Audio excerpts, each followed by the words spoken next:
7:25 on New Year's Eve, 96 Rock. Finn, Cousin Vinny, Sister Karen holding down the fort, getting you ready for the party weekend. And since we are looking into the new year, don't forget that on Saturday, January 9th, 1 week from this Saturday, a new dawn is coming. The MMA Big Show, new dawn, as a matter of fact. Not only do we have your shot of tickets to check it out from the 96 Rock VIP box at Belterra Casino Resort and Spa, but also got your shot for a one-night stand with MMA fighter Mojo Horn. Now, that does not mean that you have to involve yourself in Congress with him. It just means you're going to hang with him and experience the MMA from his point of view, in Congress? minus the punches and kicks to the face. He's not actually fighting that night, so you're going to have a chance to hang with him, have a little dinner at Belterra's, some ringside seats next to him. You will go up into the ring with he and JD and get your photo made with him, and we will give you tickets to the following MMA bout as well, so keep it locked in for tickets to that. Again, Saturday, January 9th, MMA Big Show, a new dawn for 2010. We've got more details coming, and your tickets, so stay close for that. We open up the Rock line, a couple of good stories we want to share. Let's go to line one right out of the chute, and let's check in with Tony in his car on his way to work. Tony, good morning. You're on 96 Rock, man. Can you keep it clean? Absolutely. All right, what's your story? What's your New Year's Eve disaster? Well, I tell you what, I went out to Phoenix back when the Millennium was coming in, year 2000. A buddy of mine was running a club out there called Tetra.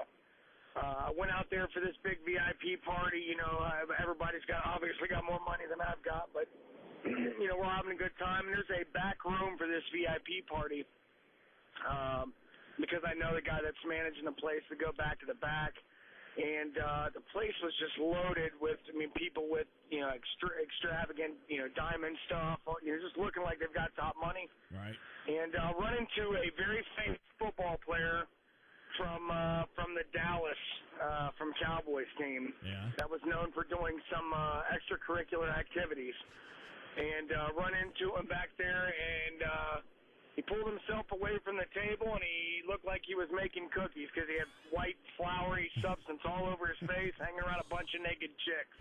Now, it was pretty bad, and I think it was only a few months before that he had been busted and had some other issues. I'm pretty sure that he was on paper when that all happened. Wow. Well, I was just saying you're going to have to narrow it down as to which one it might be, but Yeah. Well, it was nice of him to make some New Year's cookies for everyone. That's Yes, kind of it nice. was. I'm sure him and the Pillsbury Doughboy go way back. All right, Tony, thanks very much. Look at that. He did it without incriminating himself or anyone else That was necessarily. very well done. Yeah, that's great. You know, and the thing is, I'm clean. I've been clean for this many months. Nonsense. I'll never, again, going back to when I owned Bogart, Sam Kinison came in, the late, great Sam Kinison. Sam. He had just been on the previous issue of Rolling Stone magazine as having cleaned his act up. And he was back there with the twins. He ended up marrying the one girl, and her twin sister was there. Yeah. And they were there, and and I thought, wow, this is going to be interesting to see Sam all clean and sober. Mm-hmm.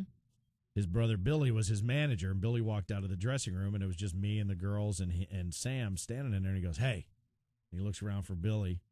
He goes, where can I get some Coke? And here's me. Mm-hmm. Well, I've got Coke, I've got Diet Coke, I've got Sprite, because I'm not thinking I'm thinking, duh, I'm the bar guy. That's what, and he goes, no.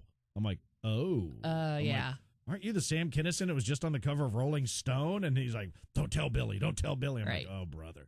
And it wasn't long after that, bye-bye, Sam. But anyway. So, any of these guys, like you said, he was on paper at the time, doesn't matter. It's not stopping Well, it's like your girl, anybody. Courtney Love, when she claimed she was completely clean, and then she goes on to Pam Anderson's roast on Comedy Central, and she was so wasted. Train wreck. Yeah. I'd have still done her. But anyway, let's go to line 2. Josh, let's see what Josh has got to share with us. Josh, good morning. You're on 96 Rock, man. What's up? Oh, not much. Just hanging out at work. Trying not to work. God bless you. Nobody's doing anything today. You're going to work and working are two completely different things today. So God bless you. What's happening? I got a little story. When I was about 15, I used to race motocross a lot, so I had about $9,000 wrapped up in a dirt bike. All right. And a friend of mine and I got the bright idea to fuse about 30 of those little round smoke bombs on my bike at New Year's Eve. Uh-oh. And we duct taped about 10 sparklers to my helmet. So, please tell me this is on YouTube. Oh, there have to be photos of this. Come on, man. No, this was 10, 15 years ago.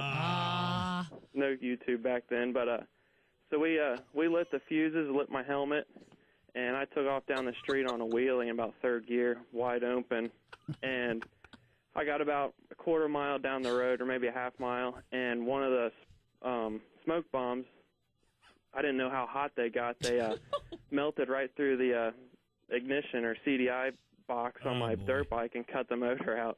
Oh, no. So I had to look like a complete dumbass with a helmet with sparklers taped to it, pushing my bike down the road back to my house. That's a whole new definition of a walk of shame. That's right. Hey, way to go there, Evil Knievel. I felt pretty dumb. That's great. Now, I assume the sparklers had burnt out by then, or you weren't drawing attention to yourself by having them lit as you pushed your bike home. No, but I had a few fingers pointed at me laughing and call me names, and not even a drop of alcohol was involved. Well, that's a good. I was just saying that's the good news. Good. At least you're here 15 years later to tell this story. That's classic. I did it all my own. I do wish there was some video of that, man. That would be our video of the decade. We post it right then and there. Well, thanks a lot, Josh. Appreciate you sharing the story. That's good. See, that's the thing. Now they don't all have to involve alcohol. In fact, I'm glad his didn't, or he wouldn't be around. Probably a little bit worse than a few sparklers. Yes, it would be. How about that? We taped 10 sparklers to my helmet. Just that phrase alone. That kind of sounds like something you might do. Yeah, actually, I was going to say, when you were younger, anyway. It sounds like something I might do with this tomorrow. If I could get the damn bike started, I might do it this afternoon. It would probably be the same outcome too. Just the story of your life, right there. I wouldn't do the smoke bombs because I do know how hot they get. No, his story is he wouldn't be able to find a lighter. That's right. Yeah, I would be there with a magnifying glass hoping the sun came out. 7:31, let's take a look at the traffic, see what's going on. It's going to be odd today weather-wise. It's going to be a little slippery when you least expect it. So let's see how that's going early on in your commute on this New Year's Eve, and then we'll warn you about what's coming up the rest of the day. All right, so cleaning that wreck in front of Gateway Tire. It's at Crescentville and 747. Also, a broken down to watch out for. It's at Westwood Northern and Fife. Highways, though, are great, Angie says. If you see anything, you can give her a call. She's at 241-CARS, 241-2277.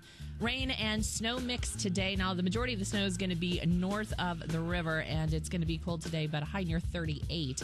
Tomorrow, some snow showers and windy, much colder tomorrow, a high 27. Saturday, cloudy skies and flurries, even colder on Saturday with a high 23. Right now, it is cloudy and 34. All right, we'll take a look at what happened last night at the Merle with UC and UConn. In case you don't know the outcome, big night for Mick and the boys.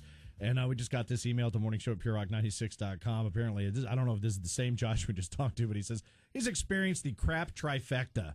It's New Year's Eve, I'm at work, and I turned 30 today. Sorry about that, Josh. Well, happy birthday. Happy birthday on your crapfecta. Congratulations. Well done. Anything else you want to share? The morning show at purerock96.com, or you can hit us on Twitter. Gamble and Finn 96, ANDFIN 96. Look forward to hearing from you this morning. It is New Year's Eve. It is Finn. It is Cousin Vinny. It is Sister Karen. And it's Sublime. Yes, it is on Cincinnati's Pure Rock 96 Rock. Early in the morning.